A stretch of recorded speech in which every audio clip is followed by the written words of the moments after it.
नमस्कार विद्यार्थियों, हम पढ़ रहे हैं एमए फाइनल संस्कृत के लिए प्रक्रिया भाग। और यह जो प्रक्रिया भाग है हमारा संस्कृत विषय की कोई भी ऐसी परीक्षा जैसे lecturer, college lecturer, school lecturer या फिर पीजीटी, टीजीटी, कोई भी ऐसी परीक्षा नहीं होती है जहाँ तक कि रेट जिसमें हमारी यह काम नहीं आती। यानी प्रत्येक परीक्षा की दृष्टि से यह जो हमारा प्रक्रिया भाग है अत्यंत महत्वपूर्ण है विद्यार्थियों।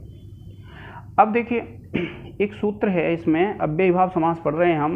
ना अव्ययी भावाद अतोअम तो अपंचम्यः, ये सूत्र है विद्यार्थियों। ना अव्ययी भावाद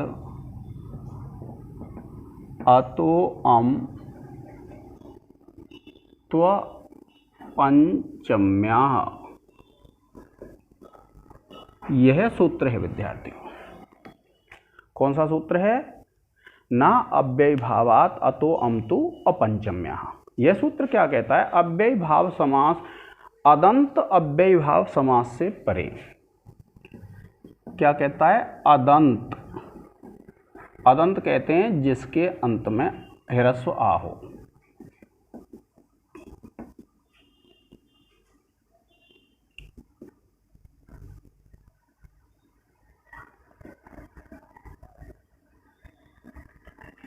ठीक है विद्यार्थियों, जिसके अंत में ह्रस्व आ होगा उसको कहेंगे अदंत।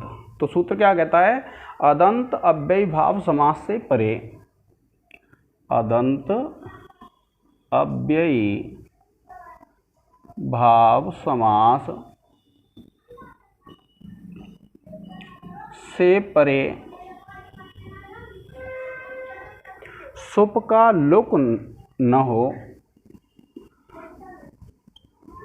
सुप का लुक न हो, किंतु पंचमी को छोड़कर, किंतु पंचमी को छोड़कर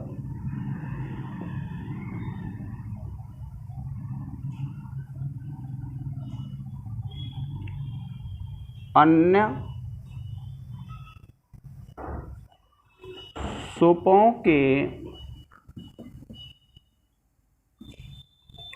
स्थान पर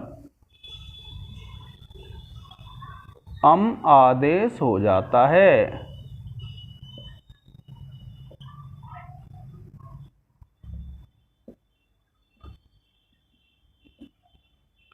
यह है विद्यार्थियों, इसमें कौन से अव्यय की बात है? अव्ययी भाव की जिसमें पीछे आ हो, तो उसमें अम कर देते हैं हम। आप इसका एक स्क्रीनशॉट ले लें विद्यार्थियों। अब देखिए,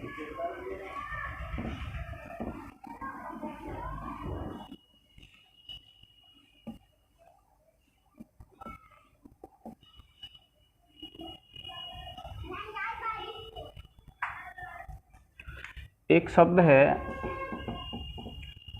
अधिगोपम। जब आप इसका विग्रह देखेंगे तो इसका विग्रह बनता है विद्यार्थियों गोपी।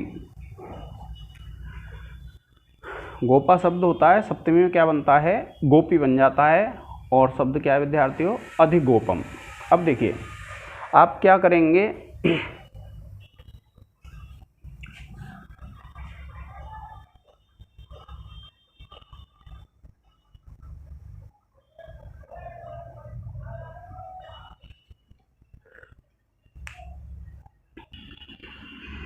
अब देखिए, आप सीधी शुरू करेंगे।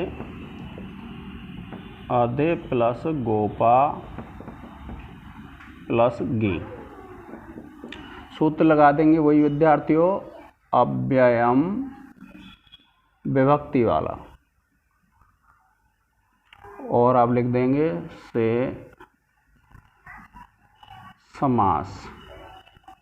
इसके बाद देखिए, इसकी प्रातिपदिक संज्ञा कर लेंगे। आधे प्लस गोपा प्लस गी, सूत्र लग जाएगा विद्यार्थियों कृत तद्धित समासाश्च से समास की प्रातिपदिक संज्ञा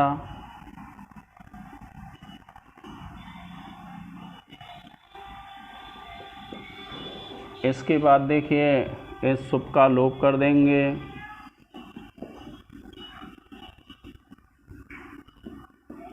और सूत्र लग जाएगा सुपो धातु प्रातिपदिकयोः से सुप का लोप हो जाएगा विद्यार्थियों।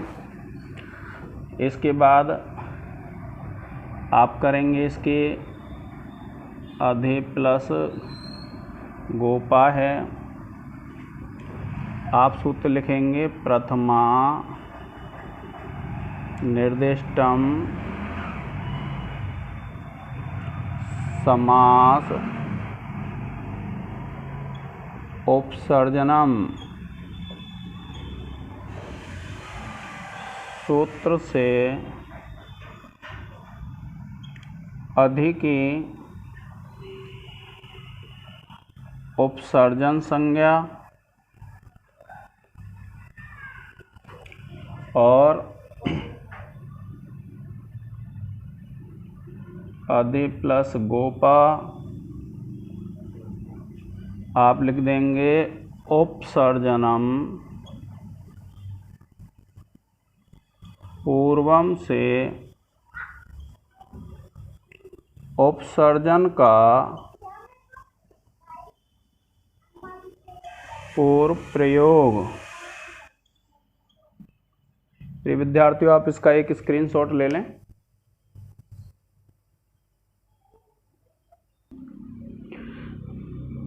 अब देखिए विद्यार्थियों, जब आप इसकी उपसर्जन संज्ञा करके पूर्व निपात कर लेते हैं, फिर क्या करेंगे हम इसकी, जैसे मान लीजिए आपने बना लिया अधि प्लस गोपा, और अब आप क्या करेंगे कि फिर पुनः कृत तद्धित समासाश्च लगाएंगे। कृत तद्धित समासाश्च सूत्र से समास की प्रातिपदिक संज्ञा। फिर उसके बाद विद्यार्थियों आप सु ले आएंगे, अधि गोपा है प्लस सु, और सूत्र लगा देंगे वही ज्ञाप प्रातिपदिकात्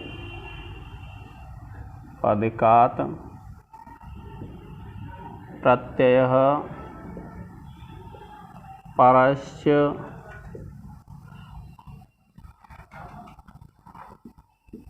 स्वौ जस, ठीक है, से प्रथमा एक वचन में सुआगम। अब देखिए विद्यार्थियों, क्योंकि हमें ये गोपा को गोप करना है, तो हम क्या करेंगे कि ये जो है इसको क्या कर लेंगे, ह्रस्व कर लेंगे। तो पहले तो इसकी हम नपुंसक संज्ञा करेंगे। आप लिखेंगे अधि गोपा प्लस सु, और सूत्र लग जाएगा विद्यार्थियों अव्ययी भावश्च से अव्ययी भाव की नपुंसक संज्ञा। मैंने आपको बताया था विद्यार्थियों कि ये जो सूत्र है अव्ययी भावश्च, ये दो स्थानों पर पढ़ा गया है। यह अव्यय संज्ञा भी करता है और यह नपुंसक संज्ञा भी करता है। तो आप इस प्रकार से भ्रमित नहीं हो कि इसमें ऐसा क्यों हो गया। अब देखिए, अब क्या होता है कि इस को ह्रस्व कर लेंगे और सूत्र लग जाएगा। देखिए अधिगोप प्लस सु और सूत्र लग जाएगा ह्रस्व नपुंसके प्रातिपदिकस्य से ह्रस्व करने पर। इसका आप एक स्क्रीनशॉट ले लें विद्यार्थियों।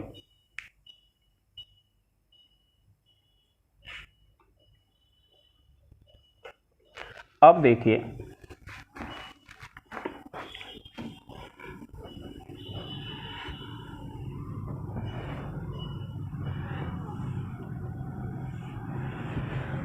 यहां से जो आगे की स्थिति है, तो देखिए ये जो सु है इसको अम हो जाता है।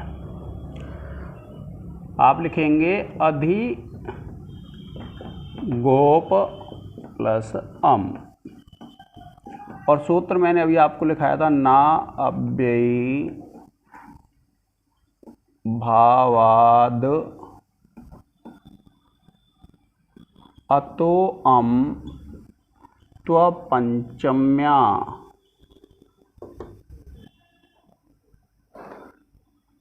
सूत्र से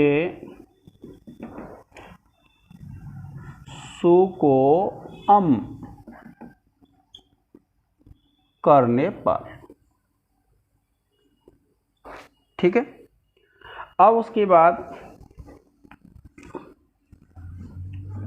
एक सूत्र होता है, आपने पढ़ा होगा अमी पूर्व, अधिगोपम बन जाएगा। आप लिखेंगे अमी पूर्व सूत्र से पूर्व रूप करने पर रूप सिद्ध।